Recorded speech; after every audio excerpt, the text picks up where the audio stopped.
Okay, सो आज जो हम कर रहे हैं वो है 14 जून 2023 का शिफ्ट 1 का पेपर 1। ठीक है,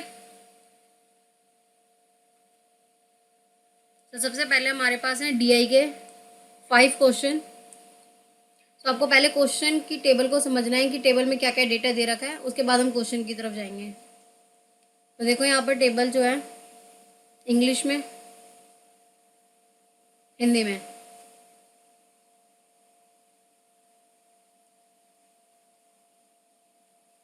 चलो टेबल को समझ लेते हैं। पहले टेबल में डेटा क्या क्या गिवन है। The following table show the number of mails M और फीमेल F इन 1000। मतलब जो भी ये डेटा दे रखा है 1000 में, यानी 50 इज 50,000। और यहाँ पर टाउन X और टाउन Y दे रखा है। 5 ईयर का है, 2018 से 22 तक। तो ये 5 साल दे रखे हैं। और टाउन X और टाउन Y में मेल्स और फीमेल की जो है संख्या दे रखी है। क्लियर है।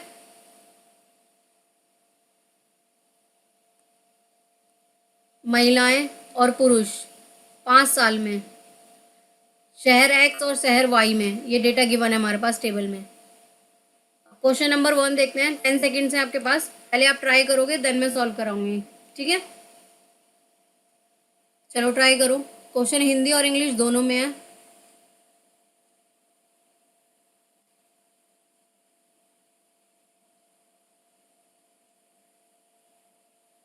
चलो देखते हैं इसे सॉल्व कैसे करेंगे। Find the number of years in which the number of female in town of X and the and Y is less than their respective average number in this two town. तो हमें क्या बताना है, इन X और Y में जो है female का बताना है एवरेज की किस में कम है। तो हम टाउन X देखते हैं और टाउन Y, इसमें हमारी जो फीमेल्स है यानी कि ये वाला डेटा, और टाउन Y में ये। तो पहले आप इन सबको टोटल करोगे। देखो यहाँ पर हम टोटल कर लेते हैं पहले इनका।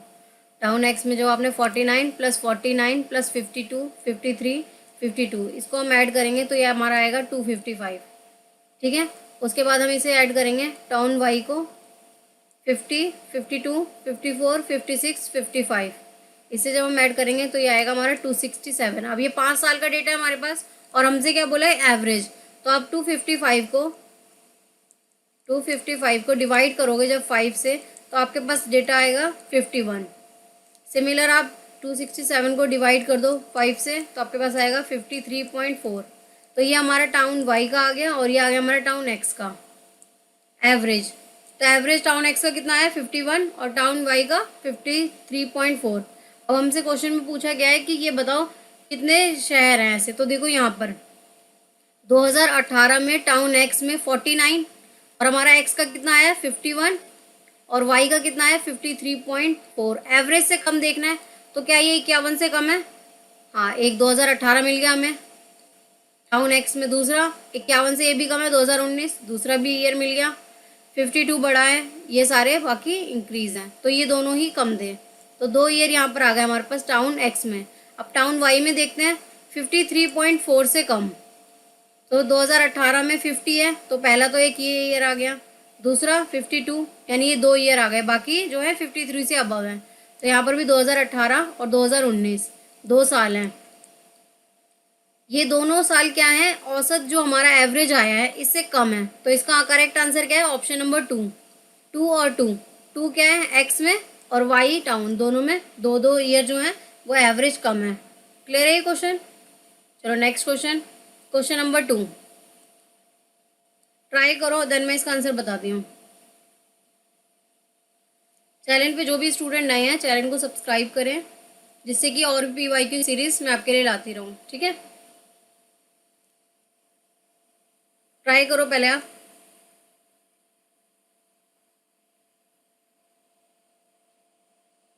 चलो देखते हैं इसका correct answer. For town Y the percentage increase in the number of female for given year with reference to previous year in the maximum in the year. मतलब आपको डेटा बताना है कि किस ईयर में जो जब इंक्रीज हो रहा है पिछले साल से, तो किस ईयर में सबसे ज़्यादा है और कौन से टाउन में, टाउन Y में, और फीमेल का डेटा। चलो ट्राई करो। ओके, चलो देखते हैं सॉल्यूशन इसका। तो यहाँ पर देखो टाउन Y और इसमें फीमेल, फीमेल में अगर हम ये डेटा देखें तो पहला है हमारे पास 50, 52, 54, 56 और 55। अब यहाँ पर देखो 52 से 50 यानी पहले था 50, उसके बाद 52, यानी कितना इंक्रीज हुआ? 2। 52 से 54 कितना इंक्रीज हुआ? 2। 54 से 56 कितना इंक्रीज हुआ? 2। लेकिन 56 से 55 पे जो हम गए तो क्या हो गया? एक लेस हुआ है, -1, और उसने हमसे क्वेश्चन में इंक्रीज पूछा है, तो हम इसे तो हटा ही देंगे। तो हमें क्या निकालना है? 2018, 2019, 2020, 2021 का डेटा। तो सबसे पहले हम निकालते हैं 2018 का। 2018 से 20, 19 में कितना इंक्रीज हुआ है? 2 का। और किससे कंपैरिजन करेंगे हम? पिछले वाले से। उसने बोला प्रीवियस ईयर से कितना इंक्रीज हुआ है, तो इंक्रीज हुआ है 2018 से 19, 2 का। और किस में से इंक्रीज हुआ है? 50 में से, यानी प्रीवियस डेटा ये। 50 से डिवाइड करोगे और मल्टीप्लाई करोगे 100 से। कट कर देते हैं, 5 2 सा 2 दूनी 4, यानी कितना आ गया हमारे पास? 4%। तो कितना इंक्रीज हुआ है यहाँ पर 2018 से 19 में? 4% का। नेक्स्ट देख लेते हैं 19 से 20। 19 से 20 में हमारे पास 2 इंक्रीज हुआ है सिमिलर। और किससे इंक्रीज हुआ है? बेस वैल्यू हमारी क्या है यहाँ पर? 52 मल्टीप्लाई बाय 100। आप यहाँ कट कर दोगे। कट करने के बाद जो आपका वैल्यू आएगा वो आएगा 3.85। अब सिमिलर यहाँ पर हमारे पास वैल्यू आ गई 3.85। अब 2020 से 21 में कितना इंक्रीज हुआ है? ये हमारा 19-20 का डेटा था। अब 20 से 21 में कितना इंक्रीज हुआ है?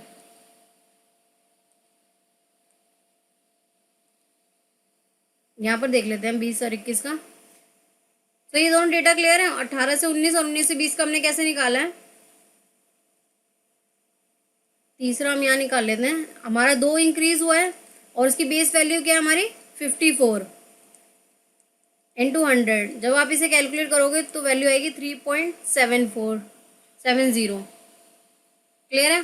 तो देखो यहाँ पर 2018-19 में 4% बढ़ा, और 2019 और 20 में 3.85 बढ़ा, और 20-21 में कितना बढ़ा है? 3.70। तो सबसे ज़्यादा इंक्रीज कब हुआ है? 18-19 में। कितना हुआ है? 4%। तो इसका करेक्ट आंसर क्या है हमारा? Option number 4, 2019। ये देखो यहाँ से जो इंक्रीज हुआ है वो सबसे ज़्यादा इंक्रीज हुआ है। कितना इंक्रीज हुआ है परसेंटेज में देखें तो? 4%। क्लियर है? चलो next question, question number 3। Try करो पहले आप।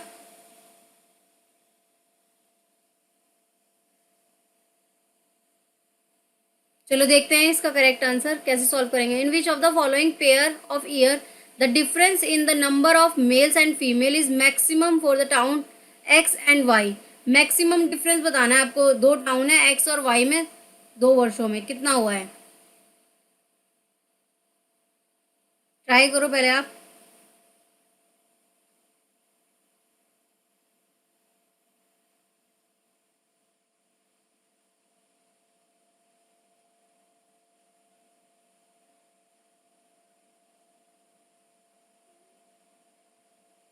चलो इसे सॉल्व करते हैं। तो हमें यहाँ क्या देखना है? 2018 और 2019 में कितना डिफरेंस आया है। तो देखो यहाँ टाउन एक्स, हम 2018 में मेल देखते हैं 50 है, और यहाँ पर कितना है? 49 है, यानी इनके बीच डिफरेंस कितना है? 1 का। यहाँ पर 52 और 49, यहाँ डिफरेंस आया 3 का। 55, 52, यहाँ डिफरेंस आया 3 का। 53, 53, यहाँ डिफरेंस आया 0 का। 55, 52, यहाँ डिफरेंस आया 3 का। टाउन एक्स का ये है डिफरेंस। ठीक है, अब टाउन वाई का देख लेते हैं डिफरेंस। तो 53 से 50, यहाँ कितने का डिफरेंस आया? 3 का। 54 टू 52, यहाँ कितने का डिफरेंस आया? 1 का। 55, 54, 1 का डिफरेंस। 58, 56, 2 का डिफरेंस। 62 टू 55, इसमें डिफरेंस आया 7 का। और उसने पूछा मैक्सिमम डिफरेंस कितना है। तो देखो मैक्सिमम डिफरेंस यहाँ पर किस में है? 7 में, यानी 2022 में।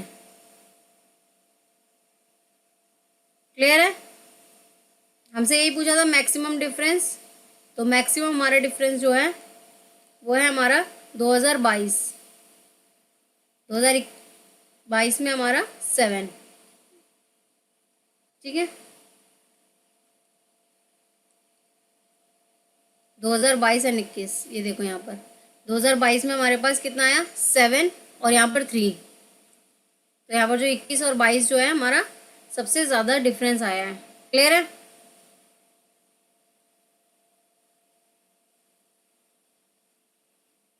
चलो नेक्स्ट क्वेश्चन रीड करो, ट्राई करो 10 सेकेंड से, देन मैं सॉल्व कराती हूँ।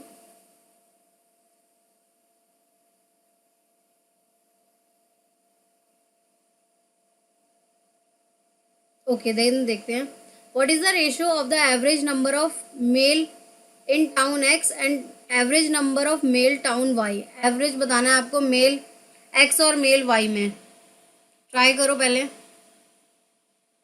शहर एक्स में पुरुषों की औसत संख्या और शहर वाई में पुरुषों की औसत संख्या का क्या अनुपात है?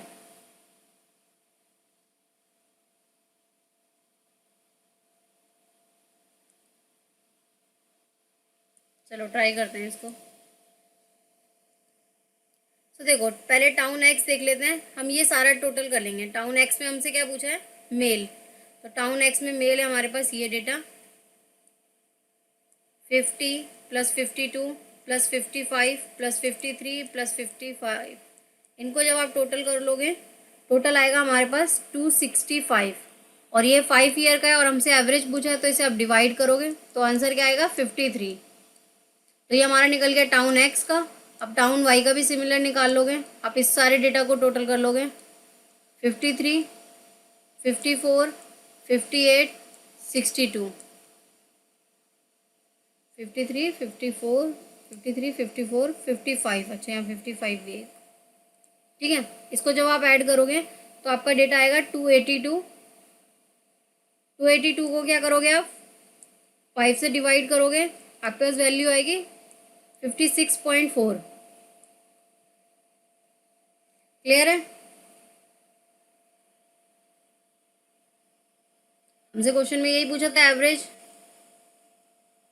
तो इसका करेक्ट आंसर होगा 265 रेशो 282।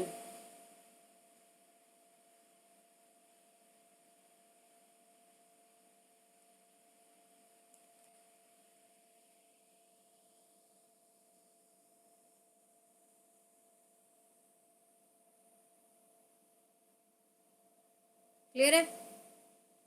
यहाँ पर जब हम इसका टोटल कर रहे हैं तो टोटल का इसने रेशो पूछा था, हमने टोटल तो यहाँ निकाल ही दिया था। देखो 265 और 282, इसने सिंपल इसी का एवरेज पूछा था। रेशो हमने निकाल दिया इसका, टोटल का बस आपको रेशो निकालना था। क्लियर है? एवरेज निकालने की आपको नीड नहीं है, आगे ये निकालने की नीड नहीं है। क्लियर है? तो इसका करेक्ट आंसर है option number 4। Next question, question number 5 try करो पहले आप।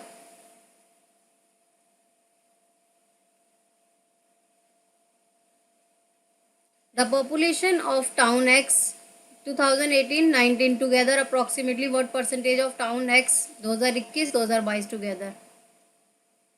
अल्टीमेटली हमसे 2018-19 ये वाला डेटा पूछा है टाउन एक्स का,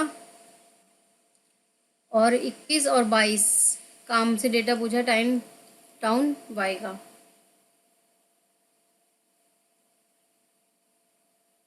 चलो इसे ट्राई करते हैं। सबसे पहले हम टाउन एक्स को का जो है ये वाला डेटा 2018-19 और इसको ऐड कर लेते हैं, और यहाँ पर 20 और 21 का 50 प्लस 49 प्लस 52 प्लस 49। जब आप इसे ऐड करोगे तो ये आएगा हमारा 200। तो ये हमारा निकल गया टाउन एक्स का।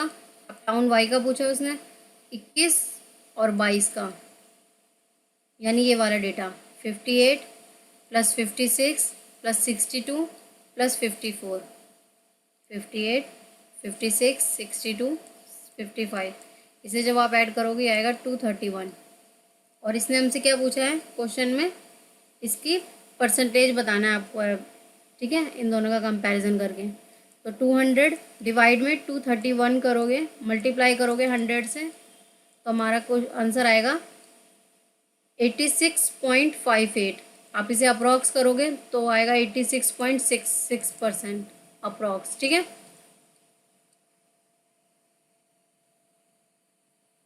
तो देखो यहाँ पर आंसर है 86.66। क्लियर है? चलो नेक्स्ट क्वेश्चन देखते हैं। क्वेश्चन नंबर 6 पढ़ो और फिर इसका आंसर दो।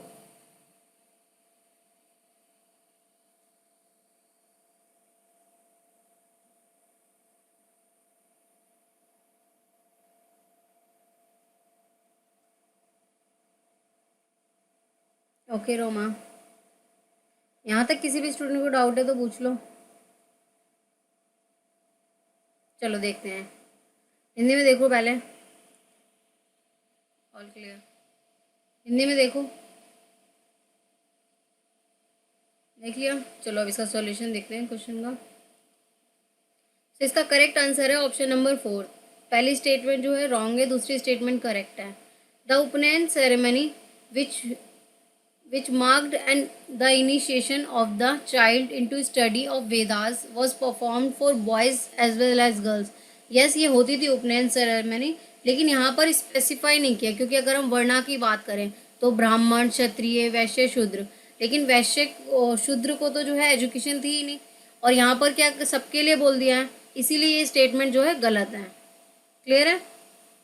दूसरी statement both boys and girls receive education of आश्रम एंड गुरुकुल्स। हाँ, गुरुकुल और आश्रम पे ही पहले क्या होती थी, हमारी एजुकेशन होती थी। तो दूसरी स्टेटमेंट क्या है, करेक्ट है। यहाँ पर भी देख लो, तो यहाँ पर हाँ, बच्चों को वेद अध्ययन के लिए जो है उपनयन संस्कार होता था, लेकिन सभी के लिए नहीं होता था। उसमें जो वर्ण थे उनके अकॉर्डिंग ही उनको शिक्षा मिलती थी। लेकिन जब हम प्राचीन भारत की बात करें तो वो आश्रम और गुरुकुल में ही होती थी। दूसरी स्टेटमेंट हमारी क्या है, सही है, और पहली स्टेटमेंट गलत है, क्योंकि ये सभी की बात कर रहा है। नेक्स्ट क्वेश्चन, क्वेश्चन नंबर 7 पढ़ो और फिर आंसर दो। बैचिंग का क्वेश्चन है ये।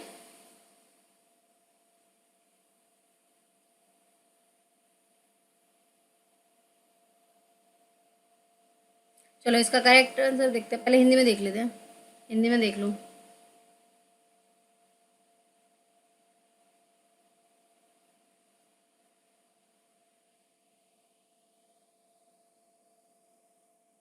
ठीक है, तो देखो इसका करेक्ट आंसर देखना है। तो इसका करेक्ट आंसर है ऑप्शन नंबर 4 आर्ग्यूमेंट। आर्ग्यूमेंट जो होती है वो हमारी होती है a set of statement in which a claim conclusion is defined with the reason of premises. तो आर्ग्यूमेंट की बात करें तो उसमें क्या होता है, कंक्लूजन होता है, डिफाइंड करता है जो हमारे रीजंस को। स्ट्रॉन्ग आर्ग्यूमेंट क्या होती है, स्ट्रॉन्ग आर्ग्यूमेंट होती है an inductive argument in which the conclusion follow probability from the premises, जो फॉलो करता है हमारे प्रेमिसेस को। और अनसाउंड आर्ग्यूमेंट क्या होता है, ये होता है deductive argument, either first invalid has at least false premises. Invalid भी होगा और वो हमारी फॉल्स प्रेमिसेस भी होगी। वीक आर्ग्यूमेंट हमारा क्या होता है, an inductive argument in which the conclusion does not follow probability from the premises. Clear है? यहाँ पर भी इसका आंसर नंबर 4 है। युक्ति हमारे कथन समुच्चय का निष्कर्ष का बचाव आधार वाक्य द्वारा किया जाता है, और हमारा प्रबल क्या है, आज्ञात्मक युक्ति निष्कर्ष होती है, और आयुक्ति मुक्त क्या होती है हमारी, निगनात्मक होती है, और दुर्बल युक्ति हमारी क्या है, आधार वाक्य नहीं निकलता जिसमें।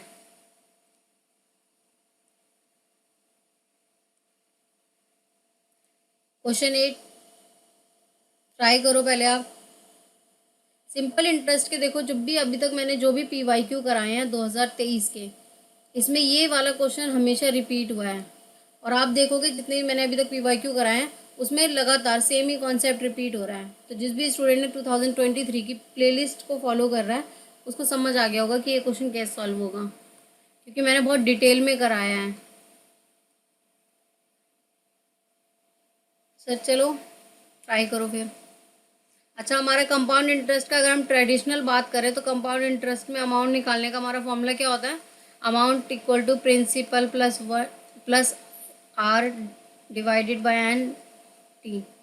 ये हमारा है ट्रेडिशनल फॉर्मूला, लेकिन हम यहाँ पर ट्रिक से करेंगे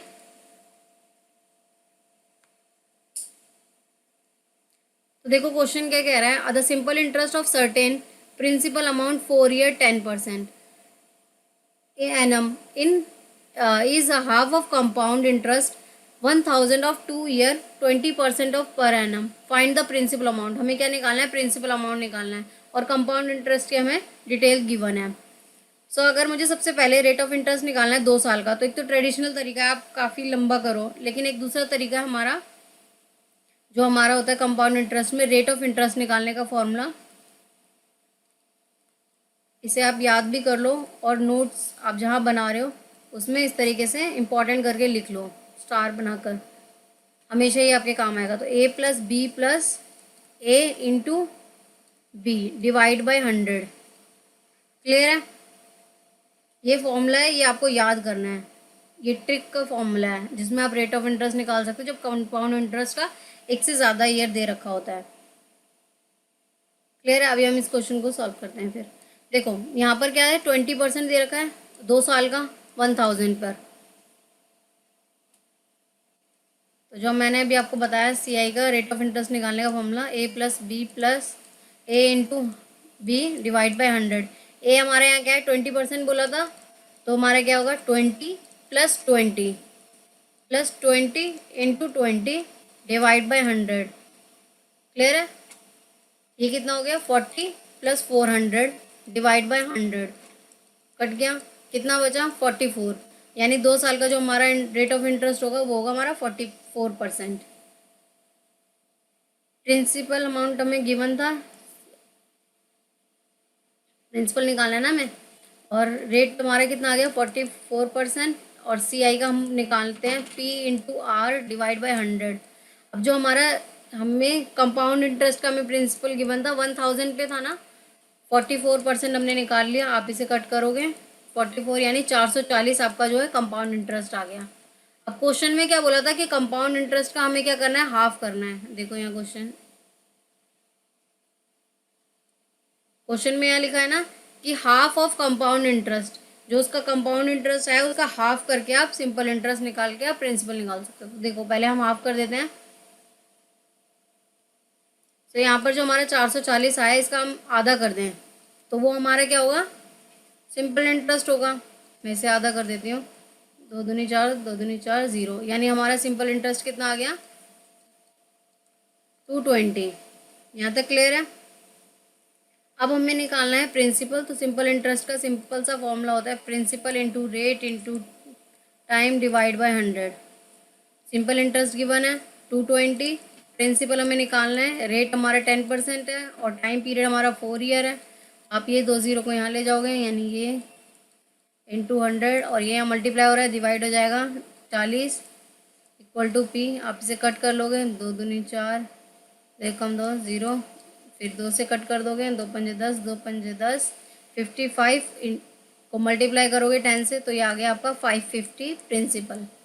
तो ये हमारा निकल गया सिंपल इंटरेस्ट से हमने कैलकुलेट करके कि हमारा प्रिंसिपल अमाउंट कितना है 550. क्लियर है?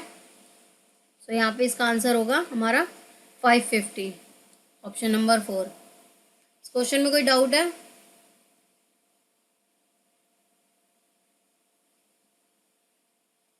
मुझे तो करने में फिर भी टाइम लगा क्योंकि मैं आपको समझा रही हूँ, अदरवाइज इस ट्रिक से आप करोगे तो बहुत ही जल्दी हो जाएगा rather than traditional method. Next question read करो, 10 सेकेंड्स है आपके पास. थैंक यू रोशनी.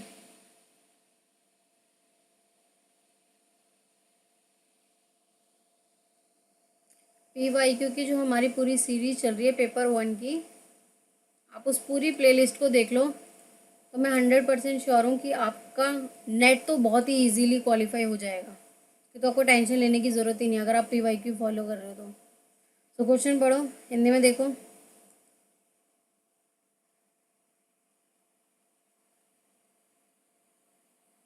चलो इसे सॉल्व करते हैं. In the light of nature of reasoning argument pick the incorrect statement हमें बतानी है. तो इसमें इनकरेक्ट स्टेटमेंट हमारी क्या है, option number C, deductive argument can be almost valid. Deductive argument जो है वो ऑलमोस्ट वैलिड नहीं होती, ये हमारी इनकरेक्ट स्टेटमेंट है. क्लियर है? यहाँ पर क्या हमारा केवल सी, सी जो है वो हमारा गलत है। Next question, question number 10।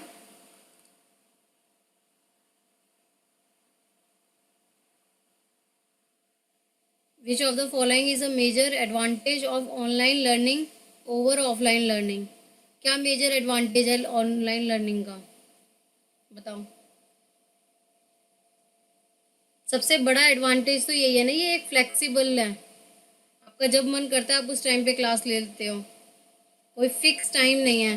तो ये क्या है, ऑनलाइन का सबसे बड़ा बेनिफिट है। अभी अगर ऑफलाइन होता तो आपको एक टाइम पीरियड होता आपके पास, किसी टाइम पे आपको क्लास लेनी है, यही टाइम पे आपको आना है। लेकिन ऑनलाइन है तो अगर आप इस टाइम पे आप सुटेबल हो तो आप क्लास ले सकते हो, नहीं तो दूसरे टाइम पे ले सकते हो। क्लियर है? तो ये क्या है, फ्लेक्सिबल है, ये इसका एडवांटेज है। लिमिटेशन एक्सेस नहीं होता, हाई कॉस्ट नहीं होती, इंटरएक्टिव नहीं होता। तो ये सारा ही गलत है, option 2 is correct. Next math का क्वेश्चन है, चलो ट्राई करो।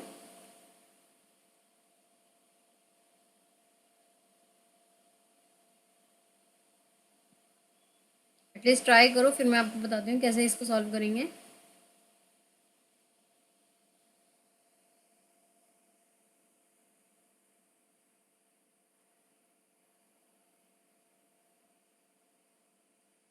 देखो, if a man invested 20,000 in some share of, एक पर्सन है जो 20,000 रुपये क्या कर रहा है, इन्वेस्ट कर रहा है। और किस रेशो में कर रहा है, 2:3, 3:5 रेशो में।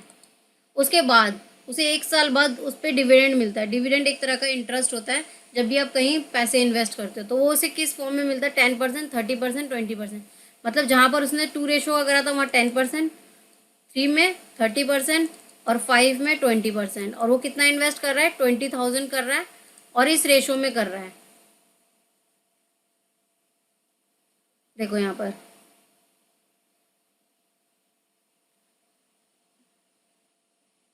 वेरी गुड, जो भी स्टूडेंट ट्राई कर रहे हैं। चलो तो फिर हम देखते हैं। सबसे पहले हम 20,000 को क्या करेंगे, 20,000 जो हमारा अमाउंट है हम उसे 2:3:5 रेशो, इसमें हम क्या कर रहे हैं, इन्वेस्ट कर रहे हैं। तो 2 और 3 5 और 5 10, यानी 10 से इसे आप डिवाइड कर दोगे। तो पहली जो हुई हमारी 20,000 इंटू 2/10, आप इसी तरीके से कैलकुलेट करोगे, 2 दूनी 4, तो ये हमारा आ गया 4,000। तो आप पहला इन्वेस्ट कर रहे हो 4,000 का, दूसरा 20,000 में से आप 3 रेशो डिवाइड कर दोगे तो आपका आ गया ये 3 दूनी 6, यानी 6,000 रुपये। तीसरे में आप क्या कर रहे हो, 5। तो 20,000 का हम क्या करेंगे, 5, 5 दूनी 10, यानी ये 10,000। तो देखो, एक आप जहाँ पर 5 रेशो करे थे, यानी 5वां पार्ट, 10,000, 6,000, 4,000, ये आप इन्वेस्ट कर रहे हो। अब आपको क्या हो रहा है, 1 साल बाद डिविडेंड मिल रहा है। अब डिविडेंड कैसे मिल रहा है, पहला आपने क्या करा था, 4,000 जहाँ इन्वेस्ट किया है वहाँ पर आपको 10% मिल रहा है, और जहाँ पर आपने 6,000 इन्वेस्ट किया है वहाँ पर आपको 30% मिल रहा है, और जहाँ पर आपने 10,000 इन्वेस्ट किया है वहाँ पर आपको 20% मिल रहा है। आप इसे कैलकुलेट करोगे तो ये आ गया हमारा 400, ये आ गया हमारा 1,800, ये आ गया हमारा 2,000। आप इन तीनों को ऐड करोगे तो ये आ गया हमारा 4,200, यानी आपको टोटल जो डिविडेंड मिल रहा है वो कितना मिल रहा है, 4,200, 4,200। क्लियर है? तो इसका करेक्ट आंसर होगा ऑप्शन नंबर 1, 4,200।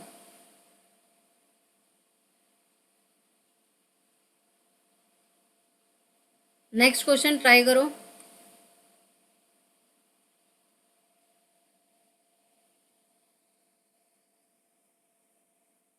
हिंदी में देखो।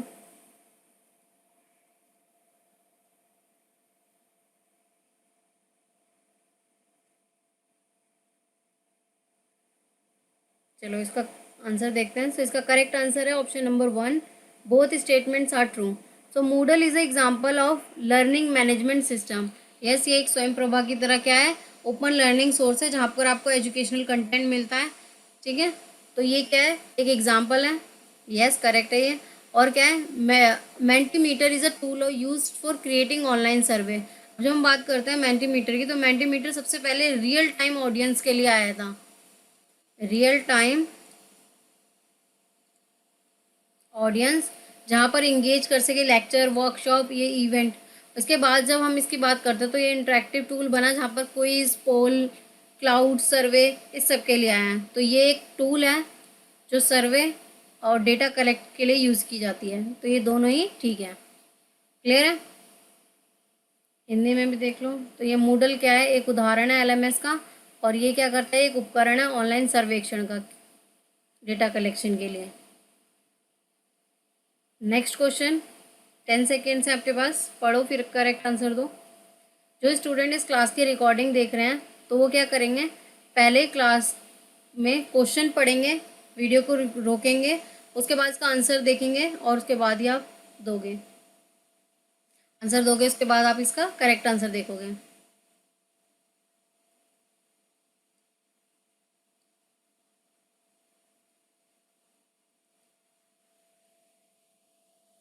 ठीक है?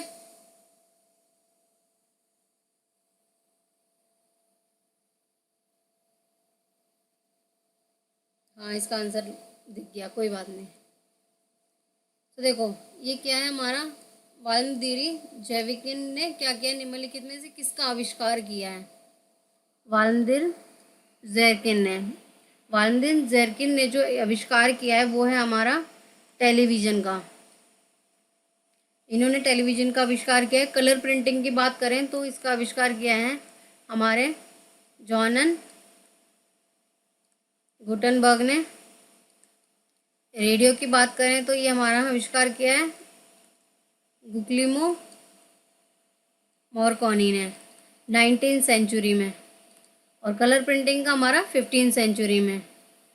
आंसर दिख गया था, कोई बात नहीं। क्वेश्चन क्लियर है आपको? थोड़ा थियोरटिकल क्वेश्चन था ये तो, जिसको इसका आंसर पता था वो आंसर दे सकता था। चलो next question. According to Samkhya school of thought, a word signification.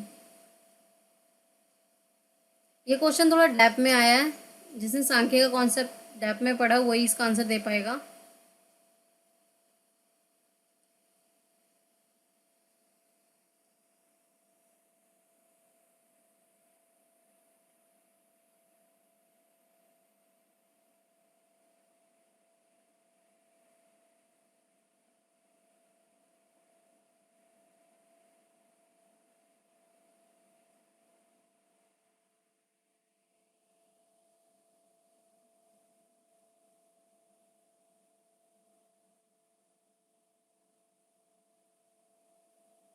वह इसका करेक्ट आंसर, तो इसका करेक्ट आंसर है हमारा ऑप्शन नंबर 4, व्यक्ति, आकृति, जाति। अब देखो जब हम संख्या की बात करते हैं तो संख्या में त्रिगुण होते हैं, त्रिगुणास होते हैं। पहला होता है हमारा सतत्व, दूसरा होता है हमारा रजस, तीसरा होता है हमारा तमस। अब सतत्व की बात करें तो ये बात करता है प्योरिटी की, प्योरिटी, ट्रुथ, इस सब की। और राजस्व की बात करें तो ये हमारी बात करता है जो हम डेली रूटीन में हम वर्क करते हैं, एक्टिविटी की। तमस की बात करें तो ये हमारा डार्कनेस, हमारी लेजीनेस होती है। अब यहाँ पर जो हमारा वर्ड है व्यक्ति, आकृति और जाति, अब ये कैसे आया हमारा, तो व्यक्ति की हम जब बात करते हैं तो व्यक्ति का मतलब होता है इंडिविजुअल, व्यक्ति का मतलब होता है इंडिविजुअल। आकृति की बात करें तो इसका मीनिंग होता है वर्ड, कि हम किसी वर्ड को हम एक्सप्लेन कर रहे हैं। नेक्स्ट है हमारा जाति। तो जाति की बात करें तो ये हमारे डिफरेंस, हमारे ओपिनियन को बताता है। क्लियर है?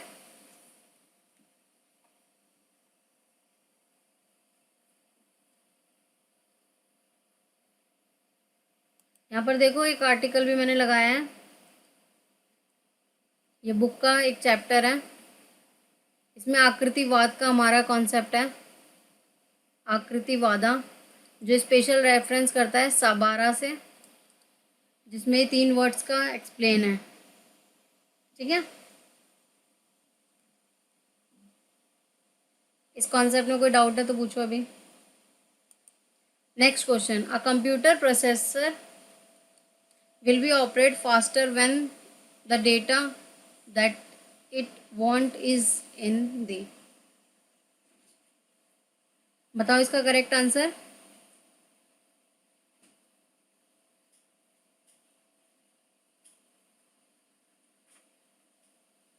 चलो, तो इसका करेक्ट आंसर है हमारा ऑप्शन नंबर 1, कैचे मेमोरी। तो इसको पहले हम एक बार समझ लेते हैं। देखो ये डायग्राम लगा है। तो सबसे फास्ट जो हमारी मेमोरी होती है वो होती है मेरी रजिस्टर, उसके बाद होती है हमारी कैचे मेमोरी, मेन मेमोरी, उसके बाद हमारी बात आती है सेकेंडरी मेमोरी, जिसमें हमारी मैग्नेटिक डिस्क, ऑप्टिकल और मैग्नेटिक टेप आती है। तो ये हमारी है मेमोरी। अब यहाँ देखो क्वेश्चन में आपसे पूछा है ना, तो यहाँ पर देखो 4 ऑप्शन है, इसमें हमारी सबसे फास्ट है हमारी कैचे मेमोरी। क्लियर है?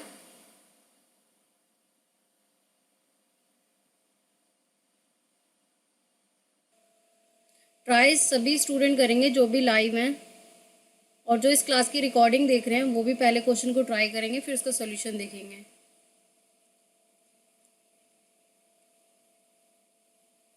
और श्योर, चलो देखते हैं इसका करेक्ट आंसर। तो इसका करेक्ट आंसर है 4। स्टेटमेंट 1 जो है वो फॉल्स है, स्टेटमेंट 2 जो है वो ट्रू है। तो देखते हैं, पहले कॉन्सेप्ट समझ लेते हैं बायो मैग्निफिकेशन का। अब देखो बायो मैग्निफिकेशन होता क्या है। अब ये जो फैक्ट्रीज हैं, ये जो घर हैं, इन सबसे क्या है, पॉल्यूशन है, जो भी पॉल्यूटेंट्स हैं यहाँ पर देखो पानी में गया, और ये जितने भी छोटे छोटे बैक्टीरियाज हैं, ये इस क्या करा, जो भी कूड़ा है इस पर ये छोटे छोटे कीड़े लग गए। अब इन कीड़ों को क्या करा, एक बड़े कीड़े ने खाया, उसके बाद उसको इन फिशेज़ ने खाया, उसके बाद इसके अंदर जो भी पॉल्यूटेंस था, जो भी इन बैक्टीरियाज में, माइक्रो बैक्टीरियाज में जो भी पॉल्यूटेंस था, वो क्या हुआ, इस छोटी मछली में चला गया। उसके बाद इस छोटी मछली को इस बड़ी मछली ने खाया, तो जो भी इसके अंदर पॉल्यूटेंस था वो सब क्या होगा, इसके अंदर आ गया। अब इसको इस बड़ी मछली ने खाया, तो जो भी इसने जो भी पॉल्यूटेंस खाए थे वो इसने खा लिए। अब इसको इसने खाया, तो यहाँ पर देखो ये सारे क्या हैं, पॉल्यूटेंस हैं, ये इसने क्या करे, ट्रांसफ़र होते गए। सबसे पहले क्या हुआ, जितना भी कूड़ा था उसे माइक्रो बैक्टीरिया लगे, उसके बाद उस छोटे कीड़ों ने खाया, उसके बाद बड़ी मछली ने खाया, उसके बाद उससे बड़ी मछली, फिर उससे इस तरीके से। तो ये क्या हो रहे हैं, जो भी पॉल्यूटेंस हैं वो ट्रांसफ़र होते जा रहे हैं। जो भी अब इसे नेक्स्ट ह्यूमन खाएगा तो उसके अंदर ये ट्रांसफ़र हो जाएंगे। तो ये होता है हमारा बायो मैग्निफिकेशन। ये कॉन्सेप्ट क्लियर है? तो अब क्वेश्चन देखते हैं। तो देखो यहाँ पर question, bio magnification occur when the toxic burden of large number of organism at higher tropic level is accumulated and concentrated in the organism at lower tropic level। तो देखो यहाँ जो लोअर ट्रॉपिक लेवल लिखा है कि वहाँ पर क्या है, पहले हाई थे, बहुत सारे कीड़े थे छोटे छोटे, फिर उसके बाद उसको छोटी सी छोटी मछली ने खाया, फिर उसके बाद बड़ी मछली ने खाया, फिर उसके बाद उससे बड़ी मछली ने खाया। तो यहाँ पर क्या है, लोअर कैसे बढ़ रहा है, हाई टू लो हो रहा है। तो इसलिए फर्स्ट स्टेटमेंट क्या हमारी रॉन्ग है। दूसरी स्टेटमेंट देखते हैं, the effect of toxin are magnified into the environment through the food webs. अब इसे हम फूड वेब भी बोल सकते हैं कि देखो जैसे कि क्या था, एक पत्ते को एक कीड़े ने खाया, फिर उस कीड़े को दूसरे कीड़े ने खाया, तो ये क्या हो रहा है, एक तरह से फूड वेब हो रहा है, उसको फिर ह्यूमन ने खाया, तो ये क्या है, एक तरह से फूड वेब है। तो सेकंड स्टेटमेंट हमारी क्या है, करेक्ट है। क्लियर है? हिंदी में भी देख लो यहाँ पर, तो ये क्या है, उच्च अधिक संख्या जो होती है उन्हें कीड़े खाते हैं, उस तरीके से प्रोसेस होता है, और ये क्या हमारा फूड वेब है। तो पहली स्टेटमेंट जो है असत्य है, दूसरी सत्य है। नेक्स्ट क्वेश्चन, क्वेश्चन नंबर 17 पढ़ो। ओके रोशनी,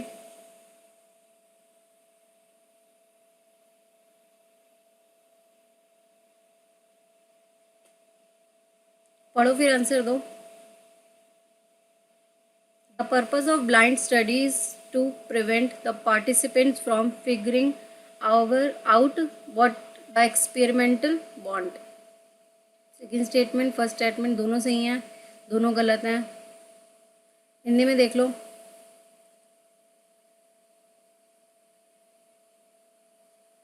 ओके रोमा, सभी स्टूडेंट ट्राई करो,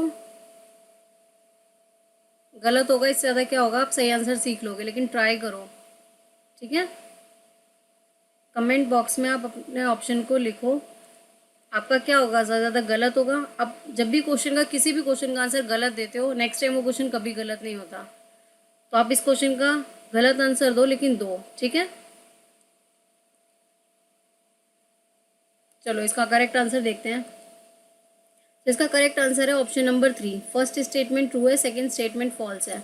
अब देखो, the purpose of blind study. अब ब्लाइंड स्टडी क्या होता है, एक रिसर्चर है, एक रिसर्चर जब रिसर्च करता है तो क्या करता है, जो उसका पार्टिसिपेंट है उसको चीज़ें नहीं बताता, क्योंकि अगर उसे बता देगा तो वो क्या करेगा, अपने आंसर को मैनिपुलेट कर देगा, आंसर को चेंज कर देगा।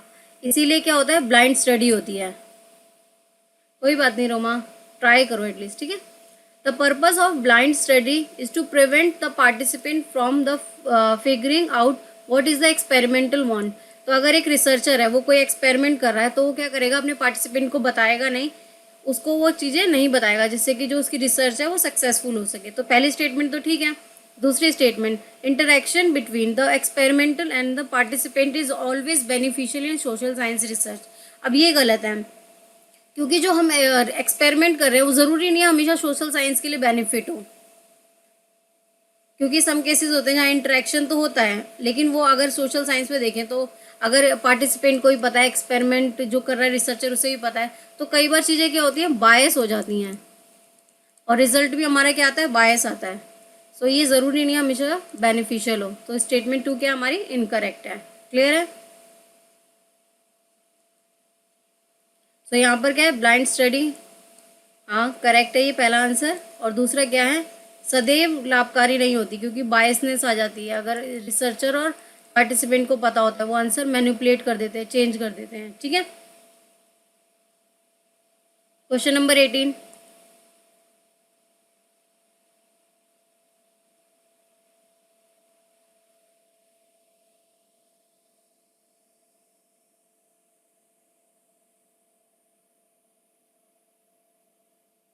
हिंदी में देखो।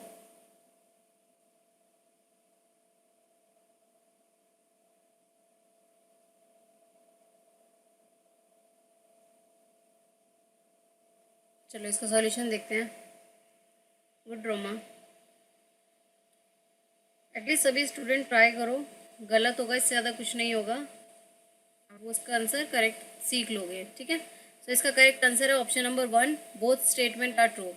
देखो क्या लिखा, high performing Indian university will be encourage to set up campuses in other country. अगर हम चाहते हैं कि हमारी जो यूनिवर्सिटी है, इंडियन यूनिवर्सिटी हाई परफॉर्म कर सके, तो उसके लिए हमें क्या करना होगा, बहुत सारे कैंपसेस, बहुत सारी यूनिवर्सिटी खोलनी पड़ेगी, ठीक है। इसके लिए ये इंकरेज करता है, तो ये स्टेटमेंट ठीक है। अब दूसरा स्टेटमेंट है, selected universities from among the top 500 university in the world will be facilitated to operate in India।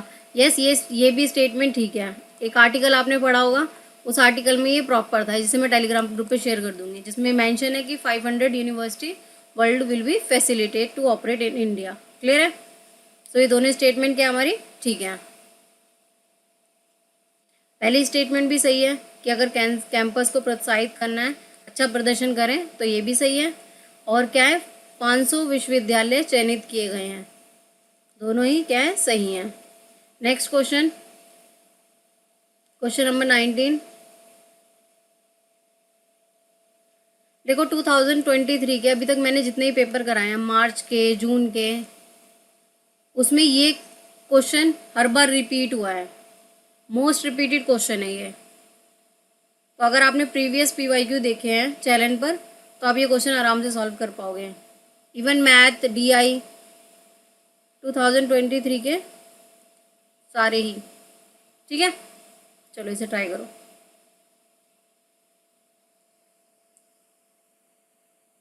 Hindi में भी देख लो।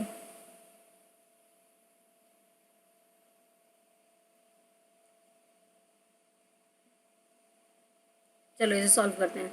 तो यहाँ पर पूछा है what is the code of hell. Hello का हमें कोड बताना है। तो मैंने आपको बताया था कि इस तरीके से आप देख लो। अब यहाँ पर हेल कहाँ लिखा है, देखो हेल यहाँ लिखा है। यहाँ पर देखो, the way to hell is return, यानी द का मतलब यहाँ पर क्या है, द का मतलब है TAU। वे का मतलब क्या है, यहाँ पर वे का मतलब है MAU। टू का मतलब यहाँ क्या है, ऐसे। और हेल का मतलब क्या है? HAU। सबको क्लियर हो गया? यहाँ पर इसका मतलब क्या है हमारा हेल का? HAU। आप इस तरीके से कोड देख सकते हो। पहले आप अपने वर्ड को देखा करो और काउंट भी कर सकते हो। देखो 1 2 3 4, यहाँ पर 1 2 3 4, तो आपको आंसर मिल जाएगा। तो इसका करेक्ट आंसर है option number 1। Good, keep it up. तो यहाँ पर भी देखो हेल का क्या मीनिंग है? HAU, यानी ऑप्शन नंबर 1। क्लियर है? Next question, question number 20। Read करो फिर आंसर दो। 10 सेकेंड्स का टाइम है।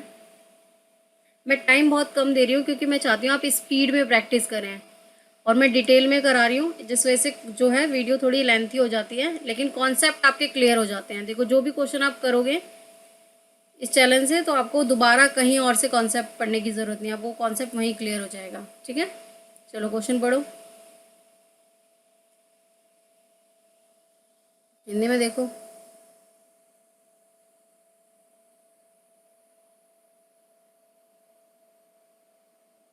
सॉल्व करते हैं चलो। तो इसका करेक्ट आंसर है 4th, C&E।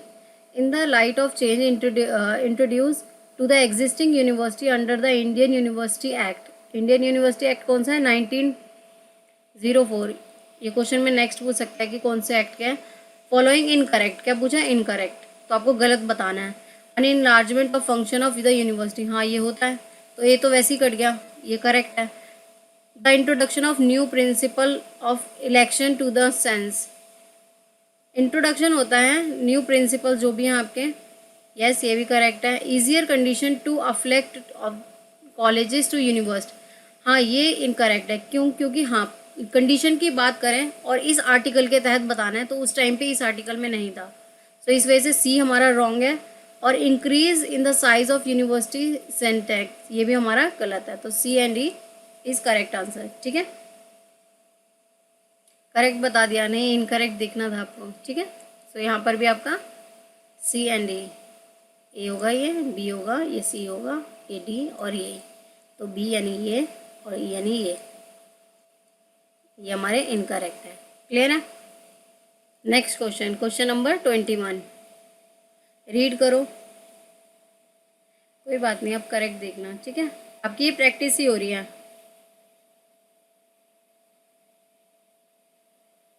रीड करो question.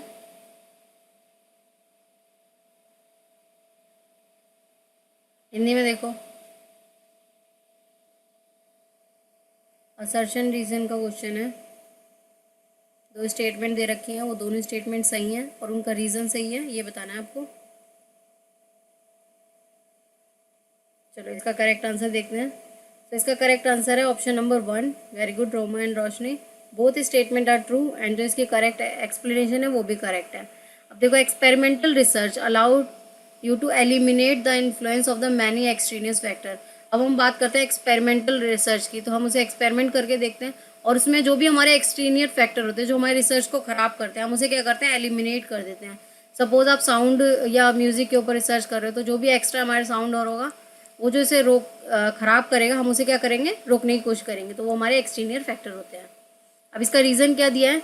In experimental research variables are actively manipulate and environment as a control as possible. Yes, हम मैनिपुलेट करते हैं हमारे जो भी हमारे होते हैं, और उसको कंट्रोल करने की कोशिश करते हैं, जो भी हमारे फैक्टर रिसर्च को ख़राब करते हैं। तो ये दोनों स्टेटमेंट सही है। अब इसके बीच जो रीज़न है ये भी करेक्ट है।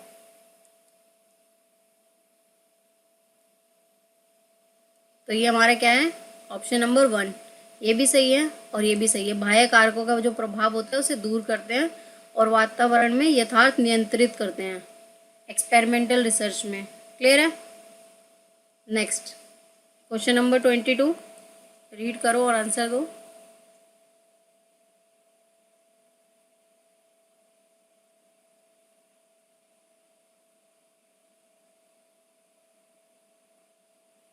हिंदी और इंग्लिश दोनों में है क्वेश्चन। 10 सेकेंड्स का टाइम है, पढ़ो और आंसर दो। ठीक है,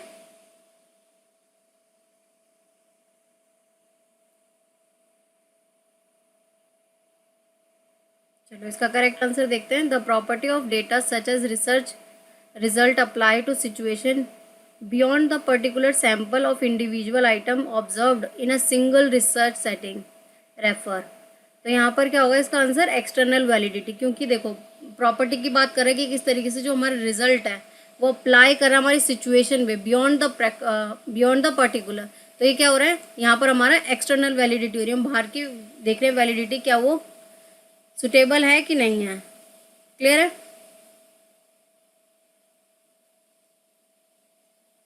क्वेश्चन नंबर 23 रीड करो और फिर आंसर बताओ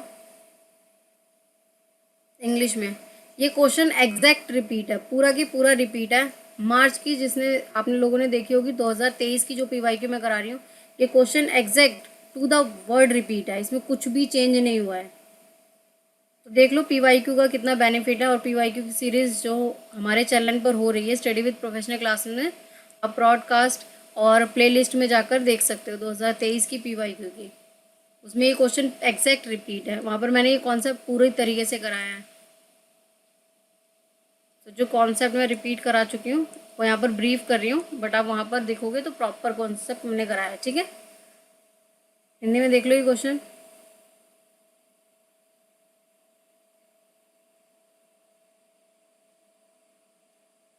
चलो इसका करेक्ट आंसर देखते हैं। तो इसका करेक्ट आंसर हमारा है, यहाँ पर देखो ई रॉन्ग है क्योंकि फ्रंट लीड लिखा है, तो फ्रंट लीड नहीं होता, यहाँ पर बैक लीड भी होता है। यहाँ देखो ये हमारा कट जाएगा, यहाँ क्या है फ्रंट डिस्प्ले, तो ई तो जहाँ पर है वैसे ही काट दो, तो ऑटोमेटिक वैसे ही आंसर आ गया। अगर आपको क्लियर नहीं था, आपको सिर्फ इतना ही आता है कि फ्रंट लीड जो है डिस्प्ले होती है, फ्रंट लीड और बैक लीड दोनों ही होती है। अब यहाँ पर देखो ए बी डी, तो ई कटते ही वैसे ही आंसर आ गया। फ्लैट पैनल होता है, इमेजेस ये होती है हमारी A B D. Not very energy लिखा है, देखो नॉट लिखा है, अगर वेरी एनर्जी लिखा होता तो करेक्ट होता, तो नॉट की वजह से सी गलत है। डी ठीक है, मोबाइल से भी आप स्मार्टफोन से भी कनेक्ट कर सकते हो, और ई गलत है, तो ए बी डी। क्लियर है।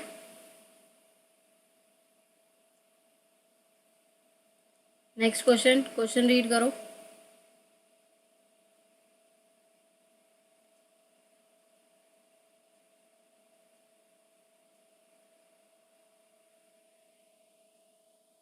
हिंदी में देखो।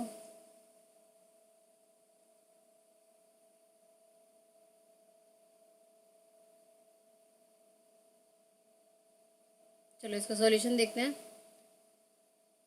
According to NEP 2020, at present the investment in research and innovation in India is only less than 1% of GDP.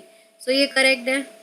बताओ कितना हम इन्वेस्ट करते हैं, हम इन्वेस्ट करते हैं 0.69%, यानी कि हम अपना GDP का 1% भी इन्वेस्ट नहीं करते हमारी एजुकेशन पे, रिसर्च एंड इनोवेशन में। क्लियर है। सो पहली स्टेटमेंट हमारी क्या है, सही है, एकदम करेक्ट है, यही बोल रहे हैं लेस देन जीडीपी। अब नेक्स्ट स्टेटमेंट क्या है, NEP 2020 recommend the establishment of national curriculum framework for teacher education. Yes, ये भी करेक्ट है। NCFTE ये नेशनल फ्रेमवर्क टीचर एजुकेशन के लिए आया था, जिसमें टीचर की क्वालिफिकेशन इन सब के बारे में बताया गया है, किस तरीके से टीचर क्वालिटी एजुकेशन प्रोवाइड करेंगे स्टूडेंट को। सो ये दोनों स्टेटमेंट हमारी क्या है, ट्रू है। क्लियर है। हिंदी में भी देख लो यहाँ पर, तो यहाँ क्या है 1% से भी कम है, 0.69। ठीक है, और ये दूसरी स्टेटमेंट भी सही है, तो दोनों स्टेटमेंट क्या है यहाँ सही है।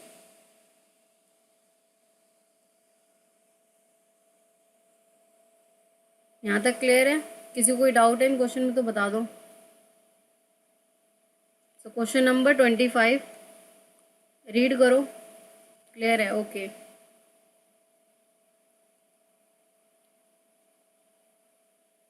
देखो ये फैलेसी का क्वेश्चन है, और इनफॉर्मल फैलेसी में सारी करा चुकी हूँ। जिस भी स्टूडेंट ने नहीं देखी है वो वीडियो जाकर देख लो, चैनल पे डली हुई है इनफॉर्मल फैलेसी की। और पीवाईक्यू भी जो भी स्टूडेंट कर रहे हैं तो देखा होगा, पीवाईक्यू में मैं हर पीवाईक्यू में ये पूरा कॉन्सेप्ट मैं अब तक करा चुकी हूँ। 2023 के जितने पीवाईक्यू मैंने कराए हैं पेपर 1 के।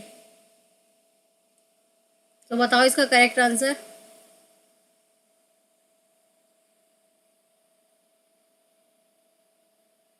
गुड रोशनी। देखते हैं अब इसका answer. So capital punishment is morally wrong because it is ethically impossible to inflict death और punishment as a punishment for crime. Hindi में देखो, मृत्युदंड नैतिक रूप से गलत है क्योंकि अपराध के लिए मृत्युदंड देना नैतिक रूप से अनुमेय है। ठीक है। सो यहाँ पर क्या हो रहा है, एक बात बोली फिर दूसरी बात बोली। यहाँ पर क्या हो रहा है, बार बार वो चीज़ रिपीट हो रही है, यानी जिसका कोई कंक्लूजन नहीं हो रहा। इसे बोलते हैं हम बैगिंग द क्वेश्चन, जहाँ पर सर्कुलर रोटेट हो रही है, ये बोला फिर ये बोला फिर ये बोला। जैसे मैंने एक एग्जांपल भी दिया था, इनफॉर्मल फैलेसी मैंने क्लास कराई थी, God is great because he does great thing. ठीक है। तो यहाँ पर ये हो रहा है क्योंकि ये हो रहा है, तो क्या है, कैपिटल पनिशमेंट जो है वो गलत है क्योंकि ये अनएथिकल है, और अनएथिकल है और ये पनिशमेंट भी है। तो यहाँ पर क्या हो रहा है, एक ही बात को सर्कुलेट किया जा रहा है, एक ही बात को घुमाया जा रहा है। क्लियर है।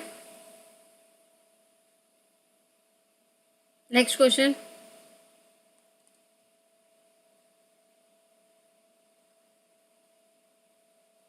याद आ गया, वेरी गुड। क्वेश्चन पढ़ो और उसका करेक्ट आंसर देने की कोशिश करो, एटलीस्ट ट्राई करो। नॉइज पॉल्यूशन के ऊपर है।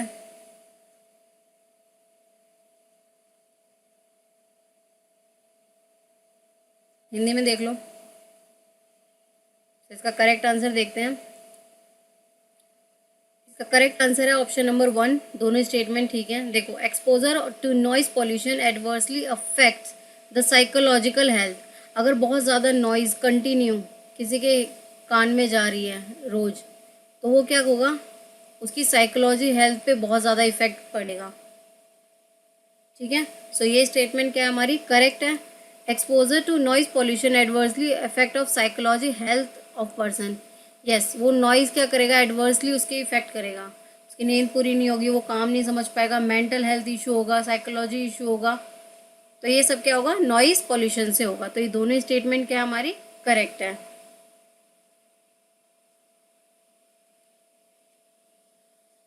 तो ये दोनों कथन क्या हमारे सही हैं।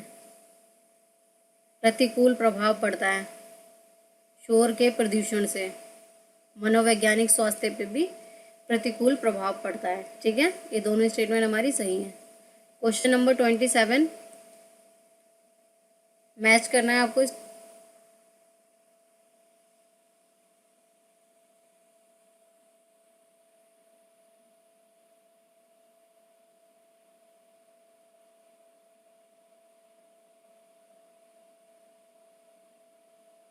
हिंदी में देख लो।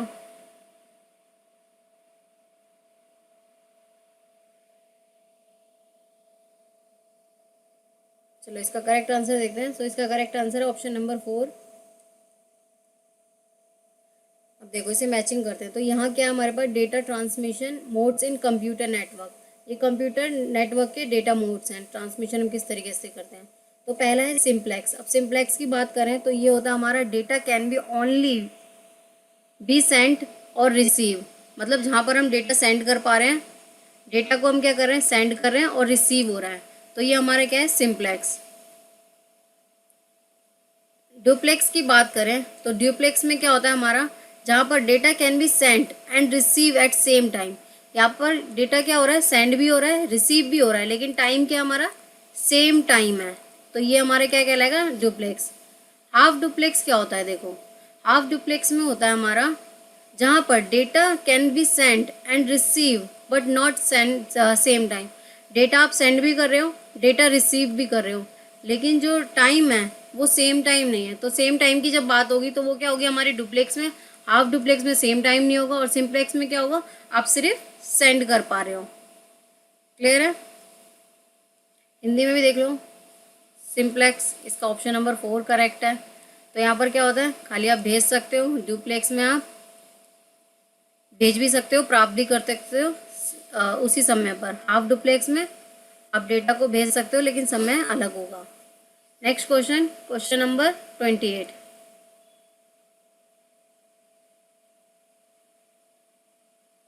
रीड करो और आंसर दो।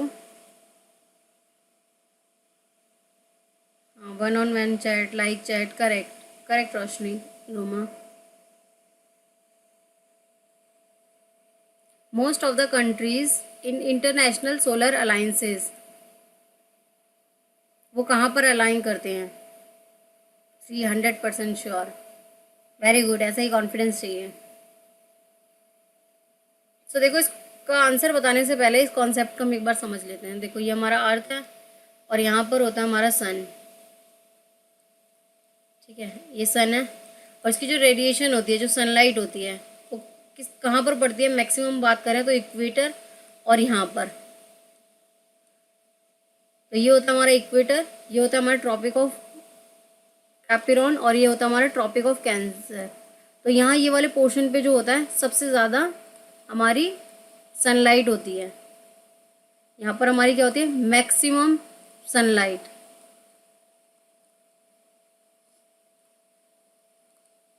क्लियर है? और ये हमसे यही क्वेश्चन पूछा है। देखो यहाँ क्वेश्चन में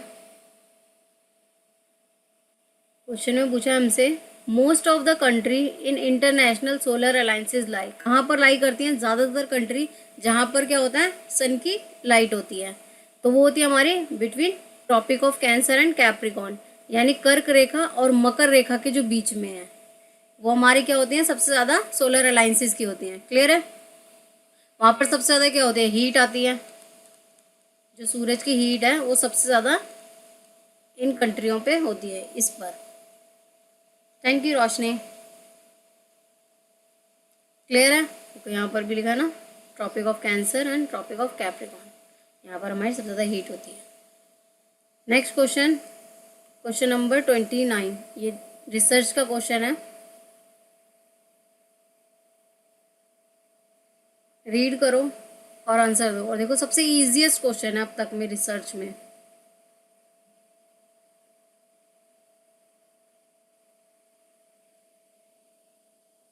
A researcher compute sample correlation coefficient R1, R2, R3।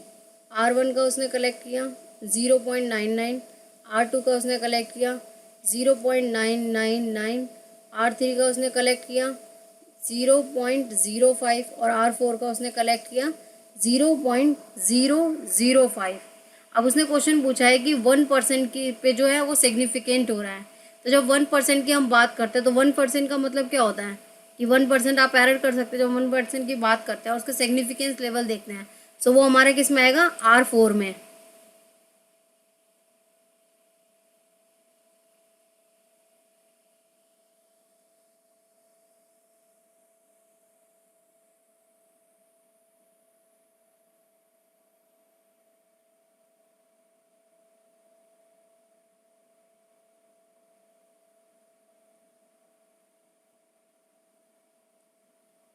Next question read करो।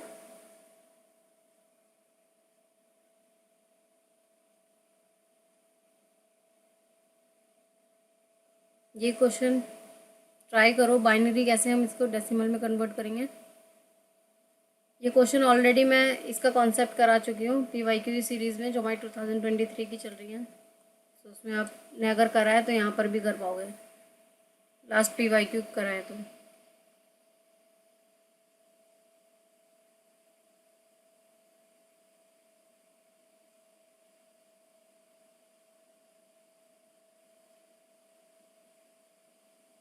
तो देखो, इसे सॉल्व करते हैं यहाँ पर। तो सबसे पहले हमसे देखो क्वेश्चन में क्या बोला है, 85.125। तो ये हमारे पास 85.125।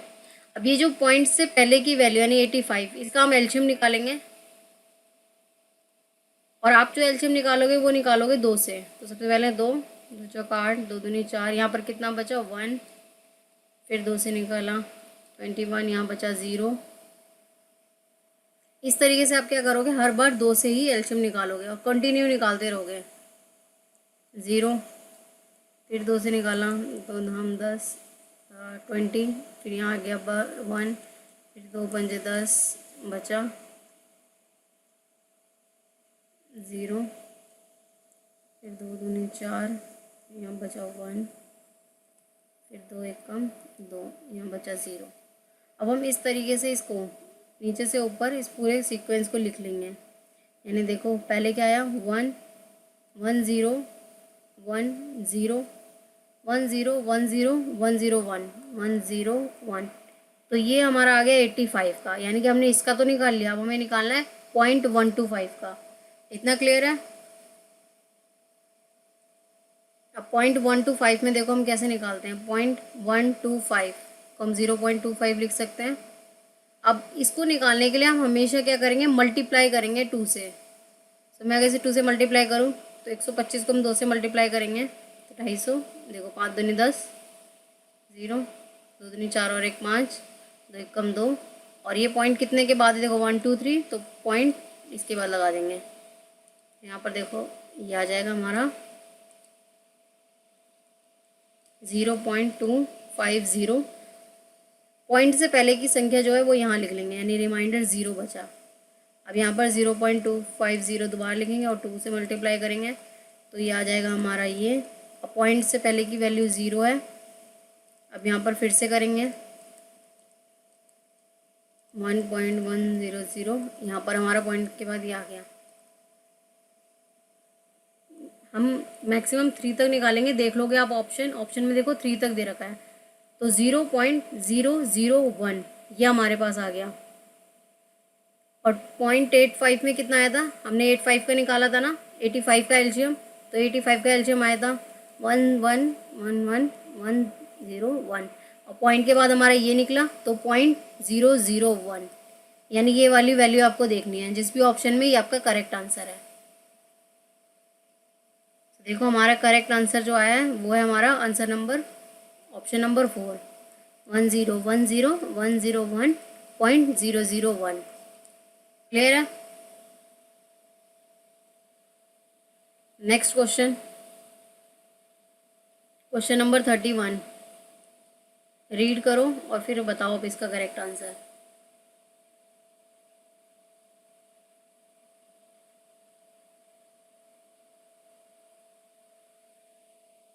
लाइक एंड सब्सक्राइब कर लो।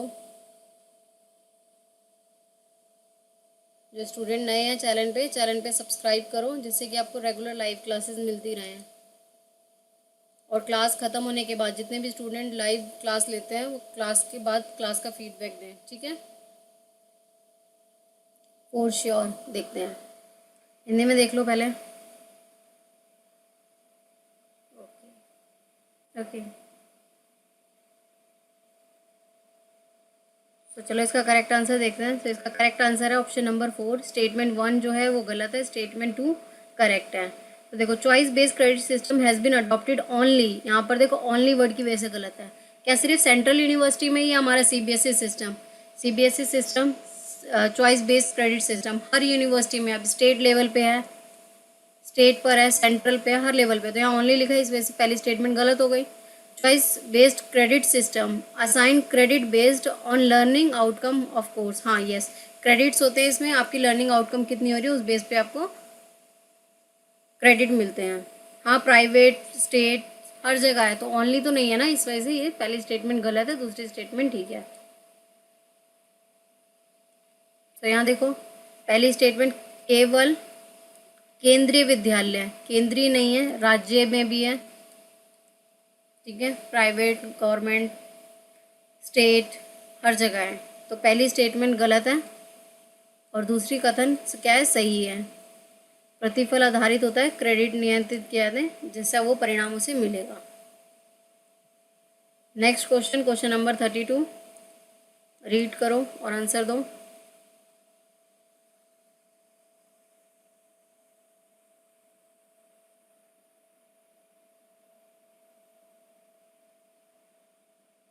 हिंदी में देखो।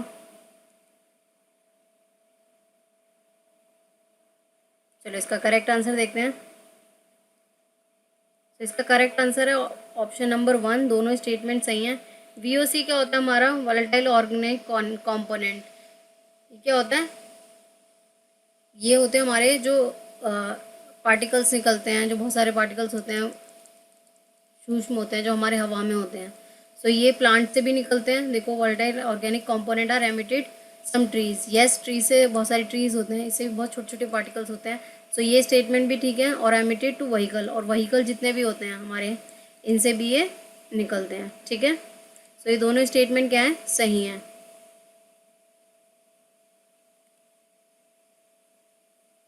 दोनों कथन क्या हैं, सही हैं। Next question, question number 33, read करो और आंसर दो।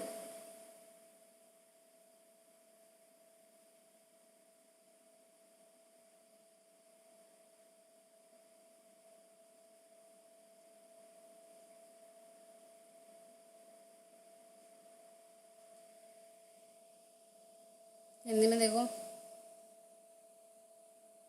चलो इसका करेक्ट आंसर देखते हैं। तो इसका करेक्ट आंसर है option number 4।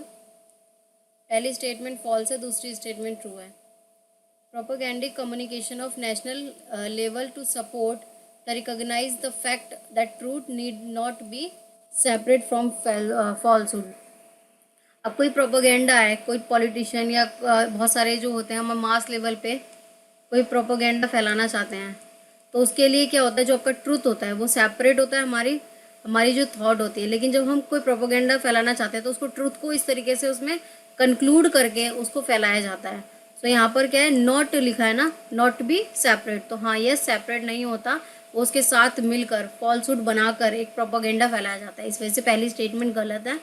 The meditated propaganda process blur of truth. Yes, जो भी आपका ट्रूथ होता है उसको ब्लर कर दिया जाता है कि जो आप अपनी बात कहना चाहते हो लोगों तक कैसे लोगों को मैनिपुलेट करना है वो आप कर पाओ इजीली। तो जो आपका ट्रूथ होता है उसे ब्लर कर देते हो या साउंड धीरे कर देते हो, जिससे कि जो भी आपका प्रोपोगेंडा है वो आप उसको फैला सको। तो दूसरी स्टेटमेंट ठीक है, पहली स्टेटमेंट गलत है। तो यहाँ पर पहला कथन जो है वो असत्य है, दूसरा कथन सत्य है।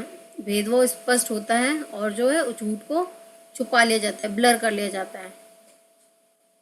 क्लियर है। Next question, question number 34, read करो और आंसर दो। 10 सेकेंड्स का टाइम है आपके पास।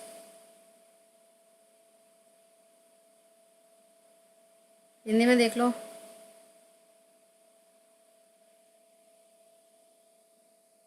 करेक्ट आंसर देखते हैं इसका हम। इसका करेक्ट आंसर है option number 3, B D. Which of the following basic requirement of effective teaching. अब इफेक्टिव टीचिंग की बेसिक रिक्वायरमेंट क्या है, देखो।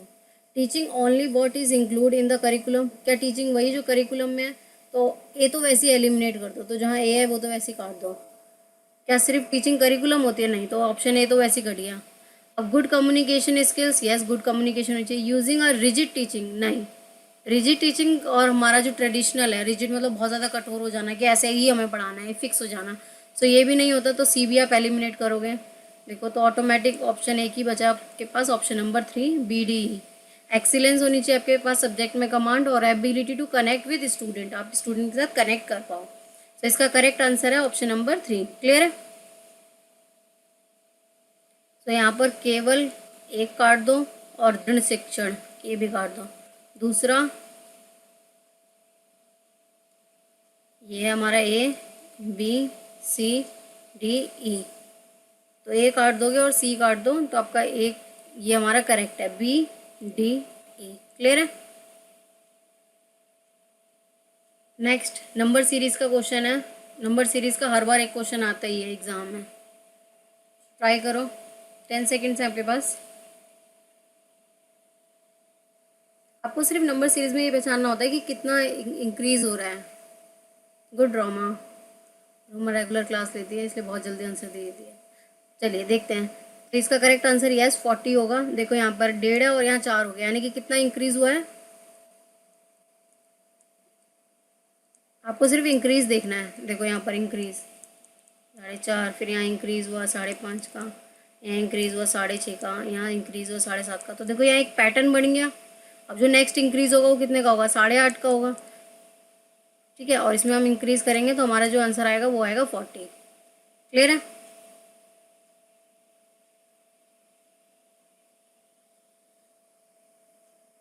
ये क्वेश्चन क्लियर है नंबर सीरीज का। Next question, question number 36, read करो और आंसर दो। हिंदी और इंग्लिश दोनों में है।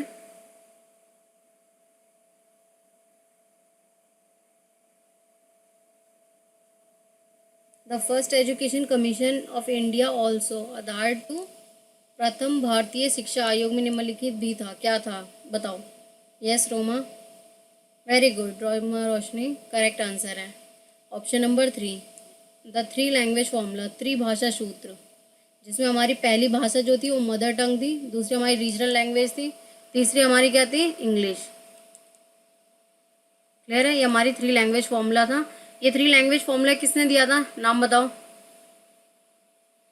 सबसे पहले किसकी रिकमेंडेड पे आया था ये three language formula?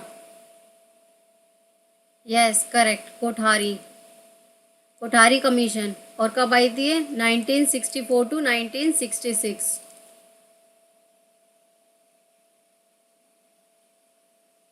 Next question, read करो और आंसर दो, हिंदी और इंग्लिश दोनों में है।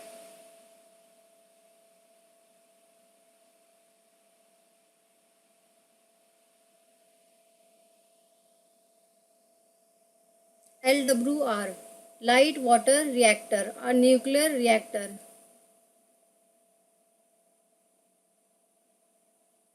देखो इस तरीके से आपका क्या होता है, वाटर का पूरा प्रोसेस होता है। इसमें हम क्या करते हैं, बहुत सारे वाटर्स के जो है पाइप्स को कनेक्ट करते हैं, जो वाटर को क्या कर सके, कूल रख सके। इसके लिए हम क्या करते हैं, ऑर्डिनरी वाटर टू मॉडरेटर, इस मॉडरेटर को हम यूज़ करते हैं। क्लियर है, जो वाटर को कूल और टेम्परेचर में रखते हैं, तो इसे बोलते हैं हम लाइट वाटर रिएक्टर। क्लियर है। ऑप्शन नंबर 3, साधारण पानी को मॉडरेटर के रूप में प्रयोग किया जाता है। जो एक नॉर्मल सा वाटर है उसे हम मॉडरेटर के रूप में कन्वर्ट के रूप में हम इसे यूज़ करते हैं।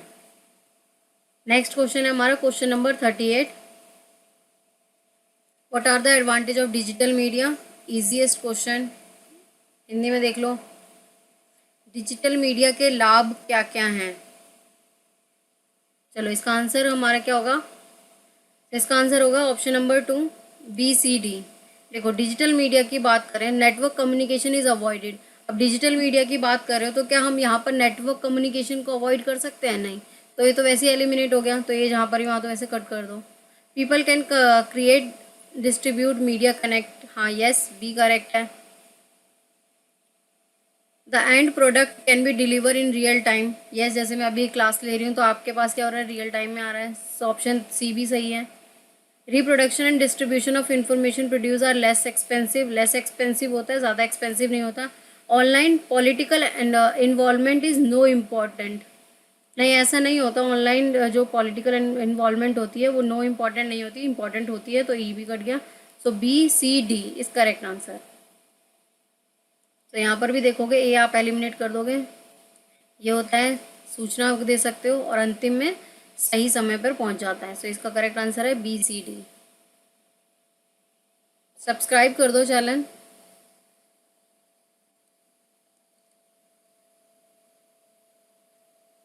क्वेश्चन नंबर 39, रीड करो और आंसर दो हिंदी में।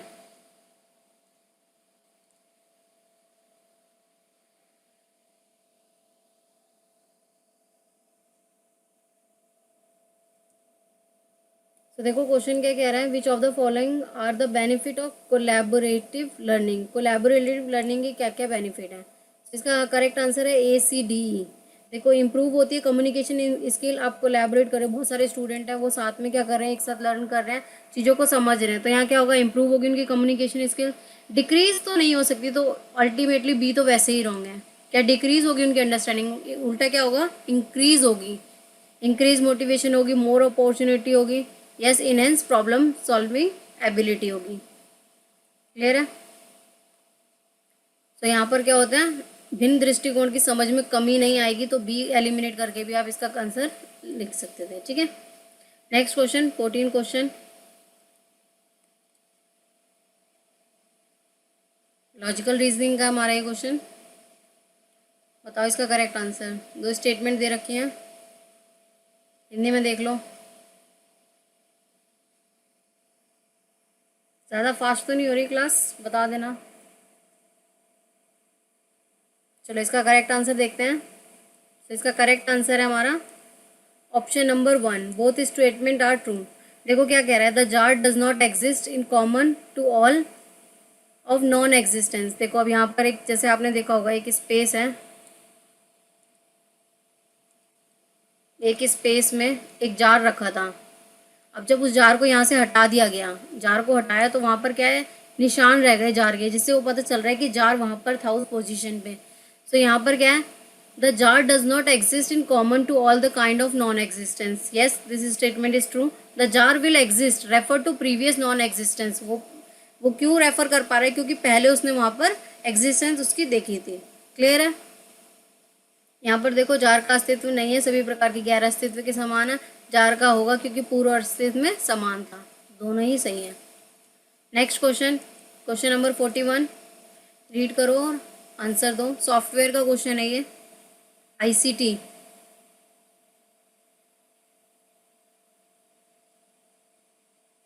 हिंदी में देखो।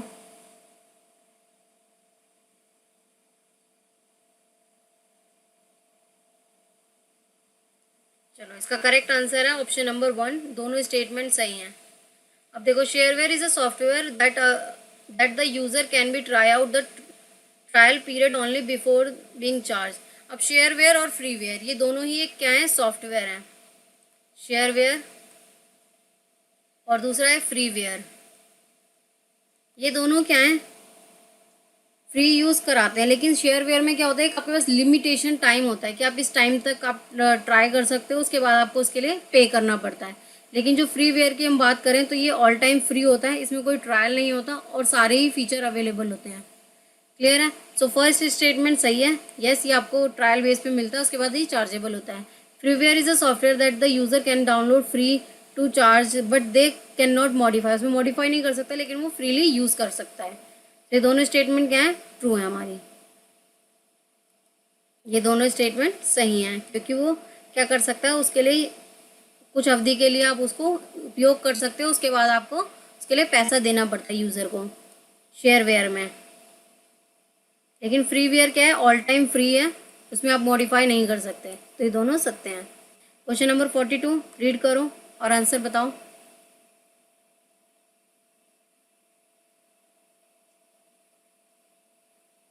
हिंदी में देखो। ओके, रोशनी। इसका करेक्ट आंसर है हमारा ऑप्शन नंबर 4। देखो, इसमें आपको क्या करना है, arrange the following step research process. Research process सबसे पहले देखो इसका क्या है, आइडेंटिफाई करोगे कि आपकी रिसर्च प्रॉब्लम क्या है। तो डी तो सबसे पहले आएगा, बाकी आप एलिमिनेट कर दो। तो 2 ऑप्शन बचे आपके पास। अब आइडेंटिफाई करोगे, उसके बाद क्या करोगे, अब रिव्यू करोगे। आपने आइडेंटिफाई करा कि आप क्या किस पर रिसर्च करोगे, उसके बाद क्या करोगे, आइडेंटिफाई के बाद उस पर रिव्यू करोगे। रिव्यू करोगे, रिव्यू के बाद आप डेटा कलेक्ट करोगे, डेटा कलेक्ट करने के बाद आप एनालाइज करोगे और उसके बाद एंड में यहाँ पर रिपोर्ट प्रिपेयर करोगे। समझ आ गया। यानी आप फर्स्ट और लास्ट भी मैच कर लेते तब भी आपका आंसर आ जाता, ऑप्शन नंबर 4। क्लियर है, ऑप्शन नंबर 4। ओके,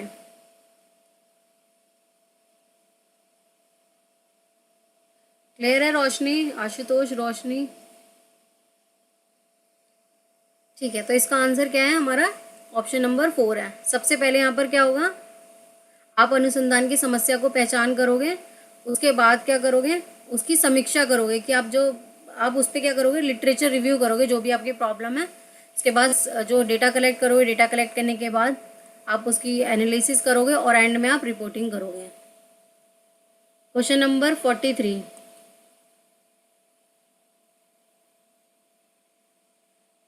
पढ़ो और आंसर दो। Feedback is a immediate in communication.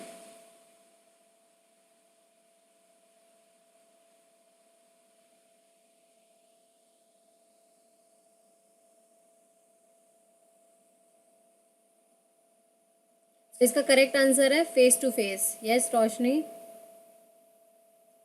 Good everyone, at least try करो। ठीक है। सो फीडबैक देखो, सबसे पहले फीडबैक जल्दी से किस में मिल जाएगा, एक पर्सन यहाँ पर है, दूसरा पर्सन है, उसने कुछ पूछा और उसने तुरंत रिप्लाई कर दिया। तो यहाँ क्या हो रहा है, फेस टू फेस। आपको क्या करा, विद इन सेकेंड जैसे ही आपने बोला आपकी बात खत्म हुई और तुरंत आपको फीडबैक मिल गया। तो ये हमारे क्या है, इमीडिएट फीडबैक की बात करें तो face to face. Broadcast in सब में थोड़ा सा डिले होता है, 3 सेकंड 2 सेकंड का। टॉप डाउन तो एक अप्रोच होती है हमारी, जहाँ पर क्या होता है, कि आपके पास एक मैसेज आएगा, फिर आप ऐसे ऐसे कन्वेंस करोगे ऊपर तक। क्लियर है? बॉडी गेस्चर वगैरह सब कुछ आप फेस टू फेस में देख सकते हो और आप तुरंत ही फीडबैक आपको मिल जाता है।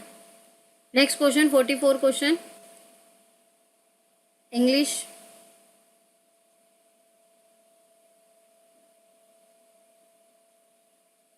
फैक्टर अफेक्ट, बताओ, देखो आंसर, ट्राई करो एटलीस्ट जितने भी स्टूडेंट हैं। चलो हिंदी में देखो।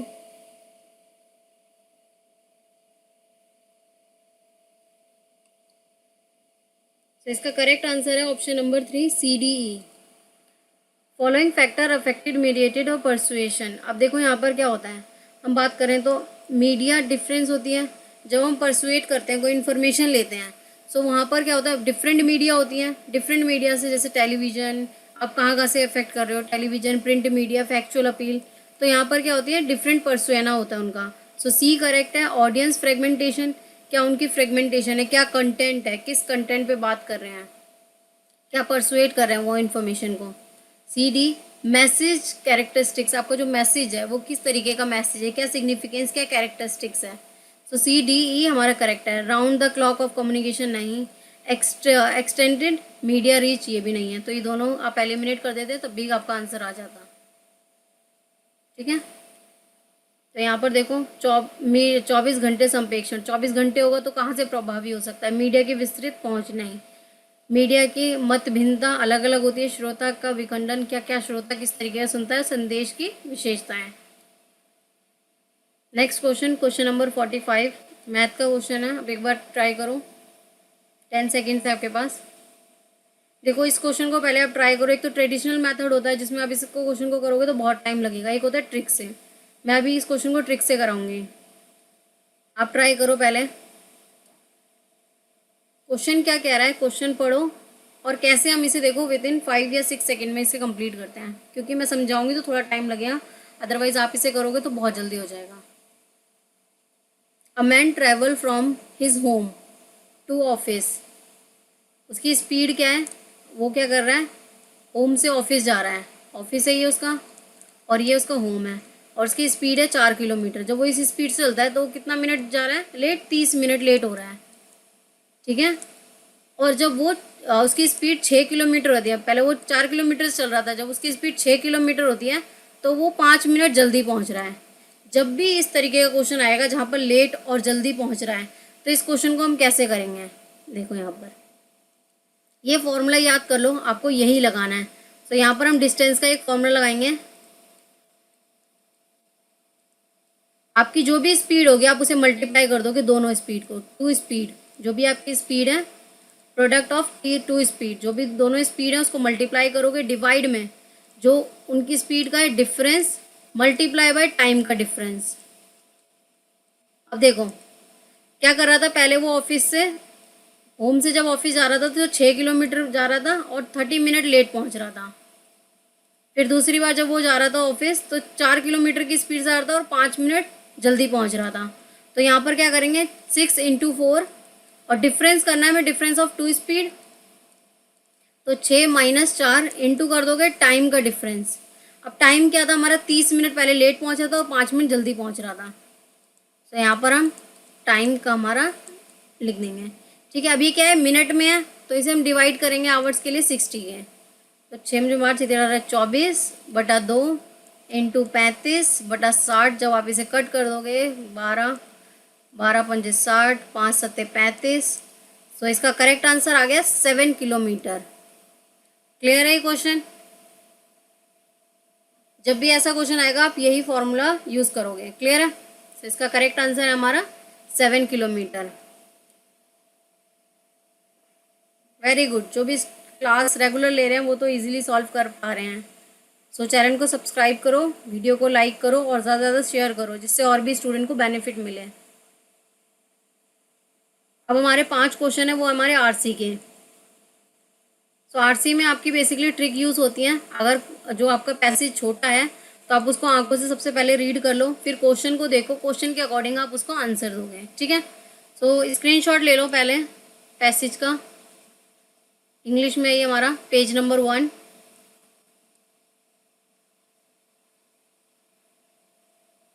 ले लिया स्क्रीनशॉट। दूसरा पेज है ये हमारा, और उसके बाद ये हिंदी में हमारा पहला पेज, इंग्लिश में हमारा पहला दूसरा पेज। ठीक है, अब ये हमारे क्वेश्चन, आपने स्क्रीनशॉट ले लिया है, आप इसकी प्रैक्टिस करोगे। ठीक है, ये क्वेश्चन देखो, डीकोलोनिज्म इज अ प्रोसेस, इसका करेक्ट आंसर है स्वतंत्रता प्राप्त करने, बिकमिंग इंडिपेंडेंट। आपने जो स्क्रीनशॉट लिया है आप वहाँ पर देखो इसका आंसर क्या है। ठीक है, ये पूरा आरसी आप कंप्लीट करोगे, मैं इसके आंसर बता रही हूँ। नेक्स्ट है हमारा 47, इसका करेक्ट आंसर है फोर्थ, बी डी।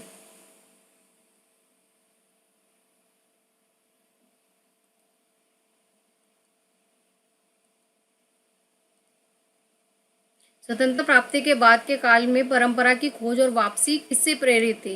तो ये हमारी प्रेरित थी जड़ों की तलाश और अस्मिता की तलाश से। ये PYQ में जो है आपका, से आपको पैसे से आंसर देखना है। 48, इसका करेक्ट आंसर है हमारा फोर्थ, इंडियन। यहाँ पर भी देखो 1 2 3 4।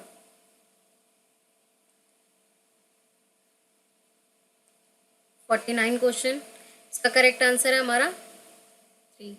आरसी की प्रैक्टिस आपको करनी है, छोड़ना नहीं है। ठीक है, मैं इसके करेक्ट आंसर बता रही हूँ, आप स्क्रीनशॉट जो भी लिया आपने इसकी प्रैक्टिस करोगे, बहुत इजी है। लास्ट क्वेश्चन है हमारा 50, इसका करेक्ट आंसर है हमारा ऑप्शन नंबर 4।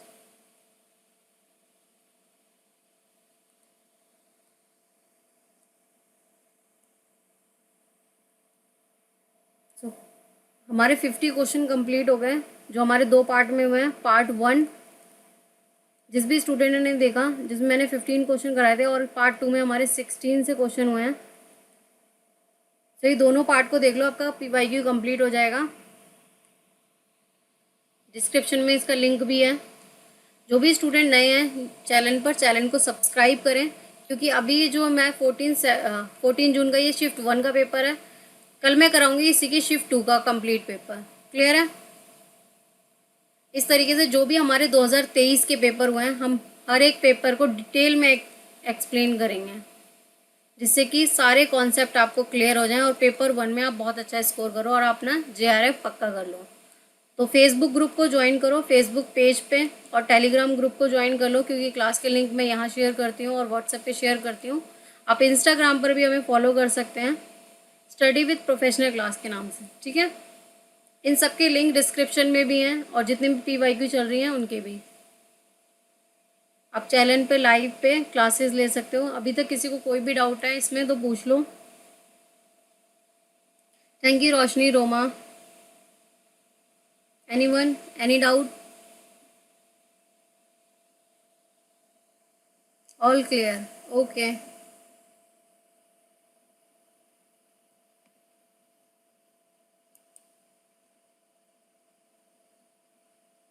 Thank you.